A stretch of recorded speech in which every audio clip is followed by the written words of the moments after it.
नमस्कार, मैं अंकित आप सभी का पुनः एक बार DSSB पाठशाला के इस प्लेटफॉर्म पर स्वागत करता हूं।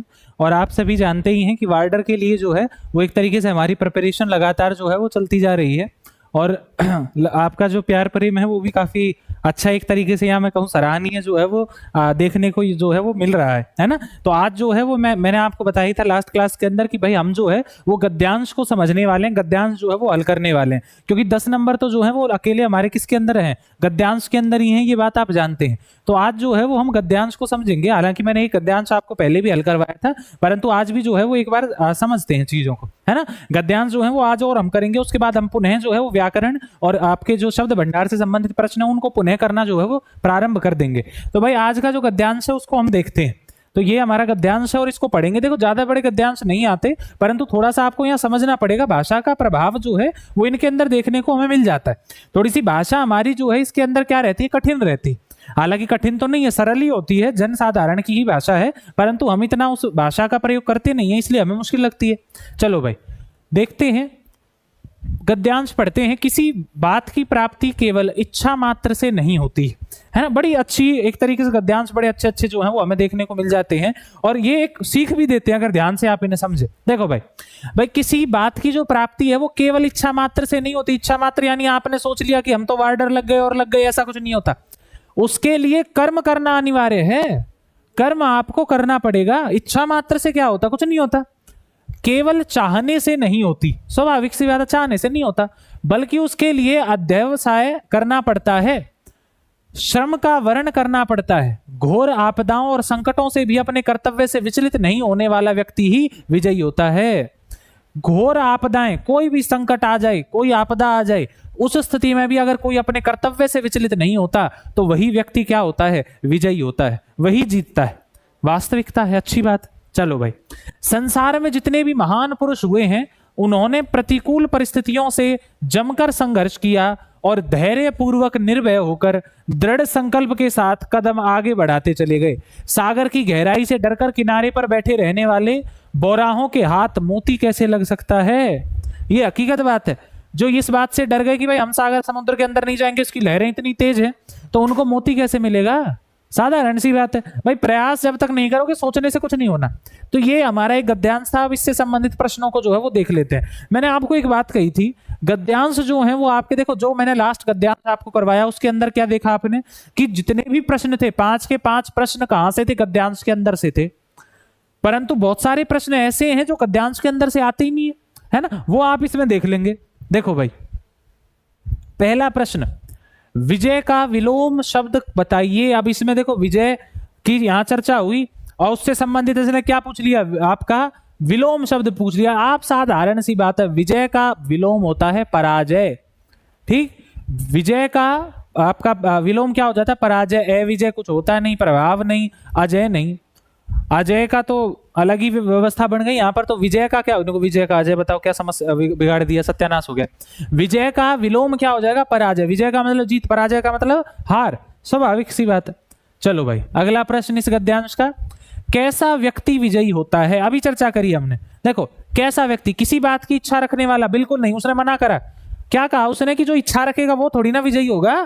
उसने कहा है कि भाई इच्छा रखने वाला विजय नहीं होगा, संकटों से भागने वाला बिल्कुल नहीं, जो कर्तव्य से विचलित ना हो, बिल्कुल सही भाई। जो अपने कर्तव्य पर अडिग रहे, मतलब एक तरीके से डटा रहे, जो निरंतर प्रयास करता रहे, निरंतर पढ़ता रहे, आपकी जो तैयारी है वो निरंतर करता रहे, तो ऐसे व्यक्ति को जो है एक तरीके से क्या होता है, क्या कहते हैं बात है, वो कभी हार जो है वो नहीं हो सकती, है ना। शिक्षा आप जानते ही हैं, देखो पढ़ा हुआ कभी ऐसा बेकार जो है वो नहीं जाता। मैं एक साधारण सी बात कहता हूं, है ना, स्वाभाविक सी बात। तैयारी को निरंतर बनाए रखो, आपको सफलता जरूर मिलती है ना।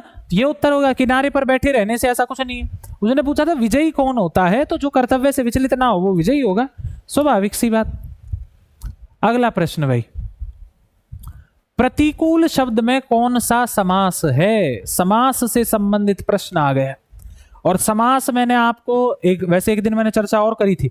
जो ऑप्शन है मैं उन्हीं में चर्चा कर जाता हूं ताकि आपको चीजें रिवाइज हो जाएं। और यही ऑप्शन ज्यादातर जो है वो आपके क्या होते हैं, रिपीट होते हैं। देखो भाई, प्रतिकूल, प्रतिकूल, प्रति प्लस कूल, समास। प्रति क्या है, उपसर्ग, मैंने आपको एक बात, एक ही समास ऐसा है जिसमें क्या आता है, शब्द के शुरुआत में उपसर्ग या क्या लगा होगा, आपका अव्यय लगा होता है। ऐसा एक ही समास होता है जिसको क्या कहते हैं, अव्ययी भाव समास कहते हैं। साधारण सी बात, सरल सी बात है। संबंध का कोई उल्लेख नहीं है, संप्रदान का कोई वर्णन नहीं, यहाँ कर्मधारय कुछ नहीं है, स्वाभाविक सी बात, अव्ययी भाव समास हमारा इसके अंदर उत्तर हो जाएगा। प्रतिकूल और अनुकूल, इसमें एक में विलोम पूछा गया था, आप जानते हैं। महापुरुष पुनः समास पूछा गया, देख लो समास से प्रश्न है ना। महापुरुष शब्द में कौन सा समास है, तो महापुरुष क्या, महान है जो पुरुष, विशेषता बताई जा रही है। अब मैंने आपको बताया था कि एक ऐसा समास होता है जिसके अंदर विशेषता बताई जाती है, जिसको विशेषण विशेष्य समास कहते हैं, जिसमें विशेषता का उल्लेख होता है। जैसे हम कहते हैं काली कोयल, तो कोयल कैसी, काली उसकी विशेषता है, गुण है उसका। अब देखो मैंने ये जो है महान है जो पुरुष, ये इस मतलब जो कर्मधारय समास होता है इसी को कहा जाता है क्या, विशेषण और विशेष्य समास। ये बात ध्यान रखना है, एक ही समास है जो विशेषण और विशेषता के अंदर जो है वो आता है आपका कर्मधारय समास। कर्म को धारण करने वाला, विशेषता को धारण करने वाला, सीधी सी बात है कर्मधारय समास हो गया हमारा। ठीक, आपके महापुरुष के अंदर आ जाओ भाई। अगला प्रश्न, निम्न में से इच्छा का विलोम शब्द क्या होगा। लो अब आप एक चीज सोच के देखो, चर्चा कहां चल रही थी गद्यांश के अंदर, प्रश्न कुछ और ही चले गए, है ना। इन चीजों से भी तैयार है ना, मैंने दोनों प्रकार के गद्यांश मैंने आपको करवाए हैं, है ना। तो आप दोनों तरीके से तैयार रहिए। इच्छा का सीधा सा क्या होता है, अनिच्छा होता है भाई। इच्छा के आगे प्रत्यय सॉरी उपसर्ग आपने लगा दिया तो उसका विलोम हो गया, इच्छा का अनिच्छा। परीक्षा तो वाह चली गई, बात ही चली गई, परीक्षा लिखा है इसने, प्रतीक्षा नहीं, दुविधा नहीं, इच्छा का अनिच्छा। भाई इच्छा एक तो मन है, दूसरा मन नहीं है। ठीक, जैसे कईयों का मन नहीं कर रहा होगा पढ़ने का, पर कईयों का कर रहा होगा। ठीक, तो ये ध्यान रखना। आप देखो एक स्वाभाविक सी बात, कई बार मन के अनुरूप भी नहीं चला जाता, उसके अनुरूप चलिए जिसमें आपका भला हो, स्वाभाविक सी बात। चलो भाई ये देखो वो पांचों प्रश्न जो है वो गद्यांश से संबंधित है, ये हमने कल कर ही लिया था गद्यांश, है ना। मैरी वाला, मैरी की चर्चा हो ही गई थी। आज का एक और अगला जो गद्यांश है वो हमारा, ये देख लेते हैं हमारा भाई। दो गद्यांश हम हल करते हैं, थोड़ा सा समझेंगे। अगला गद्यांश है भाई, हिंदी साहित्य के इतिहास में भक्ति काल को स्वर्ण युग माना जाता है। चलो भाई अच्छी बात, हमने समझ लिया। क्या समझ लिया, स्वर्ण युग जो हिंदी साहित्य है उसके इतिहास में जो भक्ति काल है आपका, उसको क्या कहते हैं, स्वर्ण युग, गोल्डन एरा कहते हैं भाई। अच्छी बात है। महाकवि सूरदास, तुलसीदास तथा कवि कबीर की कविता आज भी जनसाधारण के कंठ का हार बनी हुई है, यह आप सभी जानते हैं भाई। जो इन्होंने कविता, कथा, कहानियां, कविता जो रची, दोहे रचे, वो आज भी हम उनका अनुसरण करते हैं। सूरदास ने अपने आराध्य श्री कृष्ण को कविता का आधार बनाया, जबकि तुलसीदास ने श्री राम को आधार बनाया। भाई जो सूरदास थे आप जानते हैं, सूरदास जी ने कई बार जन्मांध भी कहा जाता है, भाई जन्म से ही जो है वो अंधे थे ये, है ना। अब इसका हालांकि प्रमाण कुछ है नहीं हमारे पास फिलहाल, है ना।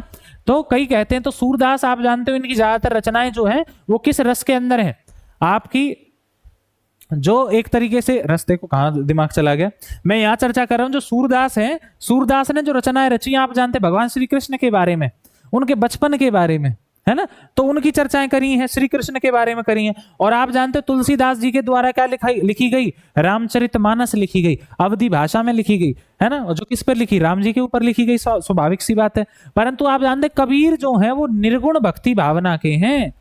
जो भक्ति परंपरा है, आपने ये चीज पढ़ी होगी, जो भक्ति विचारधारा है, जो भक्ति होती है, ये दो तरीके की होती है।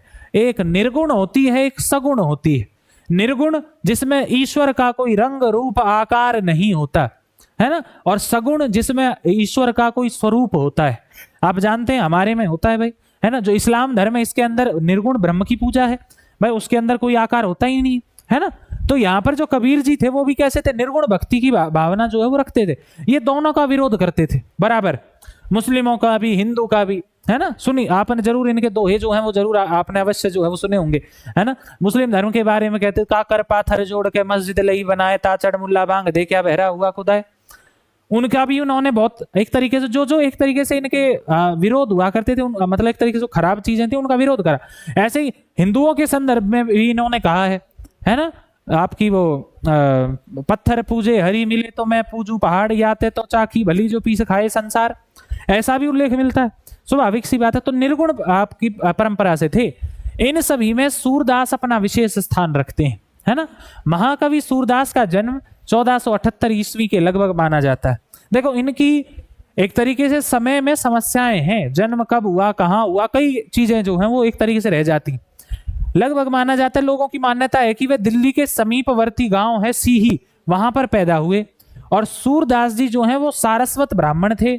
उनके पिता का नाम रामदास था और उनके प्रसिद्ध ग्रंथ साहित्य लहरी के पद से स्पष्ट होता है कि वह ब्रह्म भट्ट थे और चंदबरदाई के वंशज थे। चंदबरदाई आप जानते हैं, राजकवि, राजकवि था किसका, पृथ्वीराज चौहान तृतीय राय पिथौरा का, है ना। चंदबरदाई आपने नाम सुना होगा, जिसकी बड़ी प्रसिद्ध पुस्तक है, एक जीके के अंदर आप पढ़ते होगे, पृथ्वीराज रासो, जिसके अंदर उल्लेख करा गया 4 बांस 24 गज अंगुल अष्ट प्रमाणता ऊपर सुल्तान अहमद चूके चौहान, ये आपने सुना होगा, ये उसी में है। तो ये चंदबरदाई जी के जो है वो वंशज थे, है ना, है। अच्छा जी, महाप्रभु वल्लभाचार्य जी की प्रेरणा से ही सूरदास जी ने अपने प्रसिद्ध ग्रंथ सूर सागर की रचना करी। किसकी प्रेरणा से, महाप्रभु वल्लभाचार्य जी की प्रेरणा से सूरदास ने क्या करा है भाई, सूर सागर की रचना करी। और महाप्रभु वल्लभाचार्य जी के पुत्र विठलनाथ ने जिस अष्ट छाप की संयोजन की थी उसमें सूरदास जी का अग्रणी स्थान था। ठीक, ये आपका क्या है, ये गद्यांश। अब देखते हैं इससे संबंध, देखो कई चीजें जो स्टैटिक वाली हो वो आपको एक बार चेक कर लेना उन्हें, है ना, वो चीजें हम एक बार देखते चलेंगे, यहां पर समझते चलेंगे। अब देखो भाई, सूरदास का जन्म जो है वो कब हुआ था, तो 1478 ईस्वी में दिया गया है, कहाँ है, ये रहा, है ना। एक बार जो है वो आप जरूर चेक करना, पूरा पढ़ने की आवश्यकता नहीं, उन पॉइंटों को पकड़ना। तो 1 नंबर हो गया हमारा, 1478 ईस्वी के अंदर जन्म हुआ भाई। अगला प्रश्न, दिए गए गद्यांश के आधार पर निम्न में से कौन सा कथन सत्य नहीं है, सत्य नहीं है जो गलत है। अब देखते हैं भाई, पढ़ते हैं थोड़ा सा। भाई महाप्रभु विठलनाथ जी की प्रेरणा से सूरदास जी ने अपने प्रसिद्ध ग्रंथ सूर सागर की रचना की थी, एक बार चेक कर लेते हैं भाई। क्या उन्होंने, विठलनाथ जो है यहाँ पर आया, महाप्रभु वल्लभाचार्य जी, महाप्रभु वल्लभाचार्य जी की चर्चा हुई है यहाँ पर हमारे सामने, है ना। विठलनाथ जी की तो चर्चा हुई नहीं, वल्लभाचार्य की प्रेरणा से उन्होंने क्या करा है, सूर सागर की रचना करी है। और यहाँ पर क्या बता रखा है, अगर मैं प्रश्न के हिसाब से देखूं तो प्रश्न में क्या कहा, विठलनाथ का है, पहला ही गलत हो गया, पहला ही क्या हो गया, गलत हो गया भाई, यही कथन गलत हो गया, बाकी सही पाएंगे सारे। भाई साहित्य लहरी के पद से स्पष्ट होता है कि वो सूरदास ब्रह्म भट्ट थे और चंदबरदाई के वंश, बिल्कुल है, सही है। तुलसीदास जी ने श्री राम को कविता का आधार बनाया, बिल्कुल, तुलसीदास जी ने श्री राम के बारे में उल्लेख करा है। और साहित्य लहरी सूरदास का एक प्रसिद्ध ग्रंथ, बिल्कुल सही है, सटीक है, साधारण है, सरल है, स्पष्ट है, सीधी सी बात, है ना। चलो भाई आगे देखते हैं। अगला प्रश्न है, हिंदी साहित्य का इतिहास का स्वर्णिम युग किसको कहा गया, भक्ति काल को कहा गया। स्वाभाविक सी बात, पहली ही लाइन के अंदर ही जो है वो आपकी इसकी चर्चा थी। आ जाओ भाई अगला देखते हैं, निम्न में से कौन से कवि निर्गुण भक्ति भावना के कवि हैं। और अभी बताया उसने किसको, कबीर को।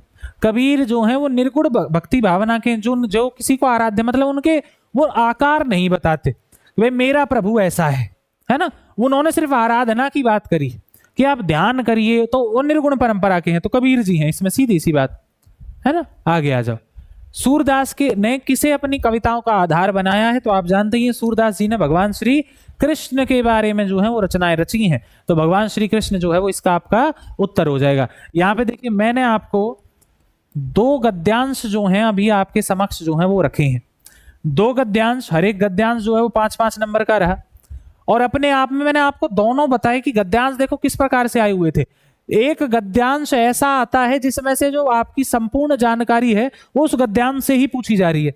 जो प्रश्न हैं, जो जितने भी प्रश्न आपके 5 प्रश्न आ रहे हैं वो पांचों के पांचों उसी गद्यांश से हैं। और एक ऐसा गद्यांश आता है जिसके अंदर सारे प्रश्न कैसे आते हैं, आपके व्याकरण के संबंधित है ना। किसी में विलोम पूछा जा रहा है, किसी में पर्यायवाची पूछा जा रहा है, समानार्थी पूछा जा रहा है, ऐसे प्रश्न जो है वो आपके समक्ष आते हैं। तो गद्यांश अपने आप में सरल रहने वाले हैं और ये फ्री के नंबर होंगे, ये बात ध्यान रखना आप। इसमें से आप ये बता दीजिए कौन से प्रश्न जो है वो मुश्किल थे, बिल्कुल फ्री के नंबर हैं ये अपने आप में। तो थोड़ा सा आपको ये चीजें यहां देखनी पड़ेंगी।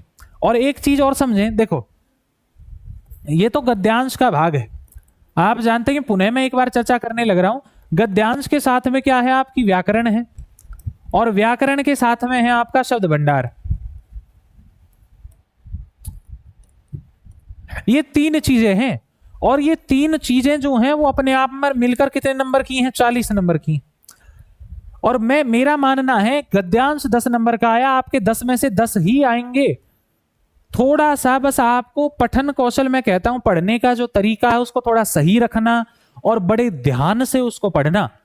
वो जमाने गए, आप जो है वो प्रश्न की लाइन पढ़ेंगे, फिर उस लाइन को उठा के उसमें ढूंढेंगे कि आपको उसमें उत्तर मिल जाएगा, तो ऐसी चीज आप छोड़ देना, उसको रहने देना बस। ठीक, मुद्दे पर आते हैं। व्याकरण के लगभग अधिकांश प्रश्न जो हैं वो आपके व्याकरण से आपको देखने को मिलेंगे, है ना। लगभग हम मान ले शब्द भंडार से हमारे 10 प्रश्न आ जाएंगे, तो यहां पर 20 के अराउंड जो प्रश्न है आपके वो व्याकरण के होंगे, 20 प्रश्न, और बड़ा साधारण व्याकरण होगा। और मैं मानता हूं भाई आपकी एक आध, मान लीजिए आपकी त्रुटि हो जाती है शब्द भंडार के अंदर, आपके 1 से 2 नंबर गए, फिर भी आपके 38 मार्क्स जो हैं वो बचते हैं हिंदी के अंदर। और ये ध्यान रखना, ये सबसे सरल, सबसे सटीक, और मैं कहूं इसके अंदर बड़े आसान तरीके से आप प्रश्न, आपके जो नंबर हैं वो आप प्राप्त कर सकते हैं। ठीक, तो आज तो हमें जो है वो गद्यांश ही हल करना था, ज्यादा समय व्यर्थ ना करते हुए आपके आगे जो है वो अभी मैं आपके शब्द भंडार के और जो आपके व्याकरण से संबंधित जो प्रश्न हैं वो मैं आपके समक्ष लेकर आऊंगा। तो तब तक के लिए धन्यवाद, अगले सेशन में मिलेंगे। तैयारी को बनाए रखें, बरकरार रखें। और मैं कहता हूं अगर जैसे कि अगर आपको लगे भाई वीडियो रोज नहीं आ रही है, जिस हिसाब से देखो हमारे पास जो समय हमारे पास लग पा रहा है, हम उस हिसाब से आपके समक्ष आ रहे हैं, है ना। अगर थोड़ा बहुत आपको लगे भाई कुछ वो हो रही है, तो आप दोबारा से जो पीछे की वीडियो उनको एक बार सुनना शुरू करें। जितनी बार सुनेंगे आप चीजों को, आपको वो उतनी बार ही याद होंगी। व्याकरण के टॉपिक बार बार सुने, शब्द भंडार के टॉपिक बार बार सुने, उनसे स्मृति बनेगी आपकी। ठीक, अपने आप एकदम ऐसी चीज हो जाएगी, प्रश्न को देखते ही उत्तर रहेगा कि ये है इसका तो उत्तर, ऐसी बुद्धि आपकी बन जाएगी। परंतु उसके लिए आपको रिपीट करनी पड़ेंगी चीजें। करत करत अभ्यास के जड़मती होत सुजान, रसरी आवत जाते सिल पर पड़त निशान, ये आपने सुनी है। ठीक, और एक साथ में ये भी बात ध्यान रखना, देखो समय है, समय अगर किसी विषय को दोगे, मैं तो हिंदी के लिए बहुत कम समय मांगता हूं, जितना सरल मैं इसको आपके लिए बना सकता हूं, जितना स्वाभाविक मैं इसे आपके लिए बना सकता हूं, उतना मेरा प्रयास रहता है। ठीक, परंतु फिर भी थोड़ा सा समय आपको हिंदी के लिए निकालना पड़ेगा, पर जितनी आसानी से, इतने से समय से जितने ज्यादा नंबर आप हिंदी में प्राप्त कर सकते हो, ऐसा और कोई विषय नहीं है। ठीक, और आप जानते ही हैं, मैं एक बात और कहता हूं, है ना, वो उसकी एक कहावत भी है, वो मेरी स्मृति में से चली गई अभी फिलहाल, कि वो माली सींचे 100 घड़ा ऋतु आए फल होए, है ना। वो आपने कहावत सुनी होगी, धीरे धीरे हे मना धीरे सब कुछ होए, माली सींचे 100 घड़ा ऋतु आए फल होए। तो वो भी चीज है, थोड़ा समय के अनुरूप चलें, यही नहीं जल्दबाजी में भाई हमने तो एक वीडियो देखी हमें सब कुछ इसी से मिल जाएगा, ऐसा कुछ नहीं होता। आपको सब हर वीडियो को थोड़ा थोड़ा समय निकाल कर समझे, चीजों को कंटिन्यू करें, दिमाग में ठहरेंगी, है ना। साइकोलॉजी का भी थोड़ा इस्तेमाल करें, ये नहीं होता हम एक दिन में सारा विषय कर लेंगे, ऐसा कुछ नहीं हो सकता। दिमाग की भी आपकी कैपेबिलिटी होती है, ठीक, उसकी भी एक स्थिति है, उसकी आपकी स्थिति समझनी पड़ेगी उसको। एक आप विद्यार्थी हो, आज आप जानते इतने विद्यार्थियों का मैं थोड़ी सी चर्चा का जो है वो एक तरीके से आपसे समय चाहूंगा, क्षमा प्रार्थी हूं, परंतु फिर भी आपके भविष्य के लिए जो एक तरीके से उचित रहे मैं उस पर चर्चा करूं। इतने विद्यार्थी हैं जो आज आपकी नौकरी के लिए तैयारी करते हैं, परंतु उन्हें आज भी ना तो ये पता है कि उनका लर्निंग का स्टाइल कौन सा है, पढ़ने का तरीका कौन सा है। आप जानते हैं जो साइकोलॉजी वाले विद्यार्थी रहे होंगे उनको पता होगा इसका, कि जो आपके टाइप्स ऑफ लर्नर जो है वो कितने प्रकार के होते हैं, उनको नहीं पता हम कौन से हैं भाई। ठीक, और वो एक भेड़ चाल के अंदर चल रहे हैं, इतने समय तक हम बैठे ही रहेंगे, चाहे दिमाग में जा रहा है चाहे नहीं जा रहा, उनको मैटर ही नहीं करता, नहीं भाई हम तो सुनेंगे। ऐसा कुछ नहीं होने वाला भाई। जितना जोर जबरदस्ती आप दिमाग के साथ करोगे वो उतनी जल्दी भूलेगा। प्रेम से, स्नेह से समझाओ से, मैं वही प्रयास में आपके सामने करता हूं। पढ़ना तो है, या तो हंसी खुशी पढ़ लो, या आप एक तरीके से बिल्कुल सीरियस होके पढ़ लो। तो हमारा तो वही प्रयास रहेगा कि भाई हंसी खुशी में आपका भी एक तरीके से मन लगा रहे, हमारा लगा रहे, सिलेक्शन आपका हो जाए, आपका उद्धार हो जाए, बड़ी अच्छी बात होगी, हमें बड़ी खुशी मिलेगी। तो वही बात है, थोड़ा सा प्रयास करें, अपने आप पर काम करें। तो आज के लिए इतना ही। आज ये हमारे गद्यांश ही थे, आप इन्हें ही थोड़ा समझेंगे, है ना। और मिलते हैं आपके नेक्स्ट सेशन के अंदर, तब तक के लिए धन्यवाद।